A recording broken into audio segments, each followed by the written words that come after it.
What I really liked about the report, amongst other things, was like the breakdown in where deals progress or don't progress, where opportunities slip. And one thing that struck me was looking at the difference between average performers and top performers was that so much of the loss stage for the average performers happens at the negotiation phase.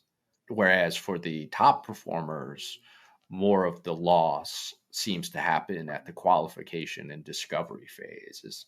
I think the reality is that there's a lot of opportunities that the average performers are still leaning into and spending time on that aren't real. They were never real. It's not that they lost them, it's just that they were never in a sales process in the first place. Just because you got off a call with a prospect, who might have came inbound and, put their hand up and said, I'd like to know more about what you're doing, that doesn't necessarily mean that they've got a budget. There's a definitive timeline they're working to, and they're the economic buyers and all the other key data points that we need to understand. And so what we see is consistently the average performers are getting off sales calls, and just because the person they spoke to was a lovely person, suddenly they think they're in a sales process. And before you know it, they're investing time and energy, not just their time and energy, but also the energy of their solution engineers, the finance team, the security team, legal, and so on, when in reality, we may not actually be in a sales cycle here.